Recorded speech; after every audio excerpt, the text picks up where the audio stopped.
Hey, welcome to World Code Updates. Subscribe and press the bell icon for more updates. South China Sea. Tensions simmered beneath the calm blue waters. Far below, an American submarine stalked silently. Above, an MH-60 Romeo Seahawk helicopter, callsign Viper 2-5, patrolled as part of the USS Arleigh Burke's protective screen. The mission detects submarines. But in these contested waters, nothing is routine. Suddenly a fast-moving blip appeared on radar, closing in. The Viper 2-5 crew snapped to alert. Their patrol had just become a frontline standoff. The blip resolved into a Chinese Harbin Z-20 helicopter, bristling with unfamiliar pods and antennas. The Z-20 pilot flew aggressively, pulling alongside the Seahawk, close enough for the crews to lock eyes. The message was unmistakable: "You are not welcome here." This was a test of nerve, a microcosm of the larger US-China struggle in the Indo-Pacific. Two advanced militaries, two helicopters, meeting in a gray zone of international law. The American destroyer pressed on, a symbol of freedom of navigation.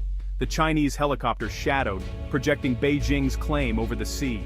The Viper 2-5 crew knew every move would be scrutinized. Their mission was no longer just about hunting submarines, it was about upholding American resolve. The air crackled with tension, each side waiting for the other to blink. The incident was just beginning, but it would soon reveal far more than either side intended. In these skies, a single misstep could ignite a crisis. The world was watching, even if it didn't know it yet. The match had been struck.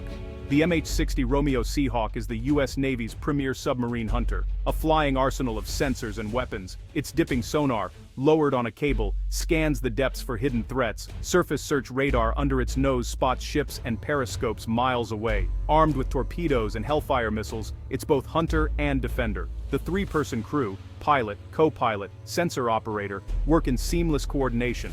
Their cockpit glows with screens, radar, sonar, communications, all feeding them a real-time picture of the battle space. On this day, Viper 2-5 flew a picket pattern, creating a moving acoustic barrier ahead of the Arleigh Burke. Hover, dip sonar, listen, move, methodical, relentless. Their focus was total, clearing the water ahead for their ship.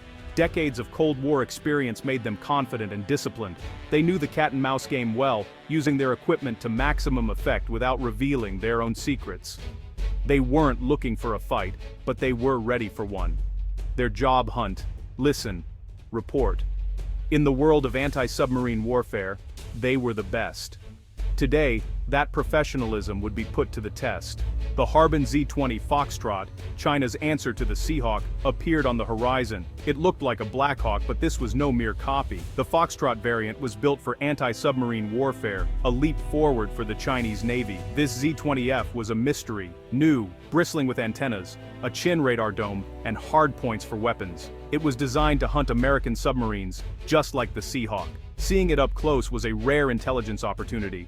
The Z-20F symbolized China's ambition for a blue water navy, able to project power far from home. But advanced hardware is only half the battle, well-trained crews are the other. The Chinese pilot, flying a state-of-the-art machine, was about to reveal the gap between technology and mastery. His aggression masked inexperience. He was driving a supercar, but hadn't learned the rules of the road.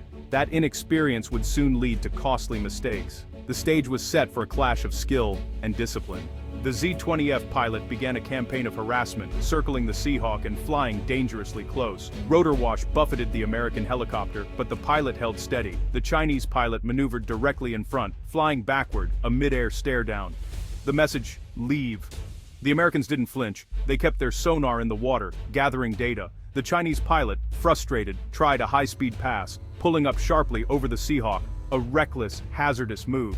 The Americans held position, documenting every maneuver. Their discipline was their greatest weapon. They followed rules of engagement, making standard radio calls and requesting safe distance. The Chinese pilot maintained radio silence, denying legitimacy to the American presence. But his silence left him isolated, acting alone. The Americans' calm professionalism contrasted sharply with the Chinese pilot's escalating recklessness. In this aerial ballet, the US crew refused to be baited. They were a rock in the sky, unmovable. The game was far from over. While the confrontation played out in the air, another battle raged in the electromagnetic spectrum. The Seahawk's electronic support measures, its electronic ears, listened for enemy signals. The Chinese pilot made a critical error. He activated his surface search radar and aimed it at the Seahawk. For the Americans, this was a goldmine. The ESM system captured the unique electronic signature of the Z-20F's radar. This intelligence would allow US forces to jam or deceive that radar in the future. The Chinese pilot, focused on intimidation, kept transmitting, each signal a gift to the Americans. The Seahawk remained electronically silent, a ghost in the machine. The Z-20F was shouting its secrets into the ether.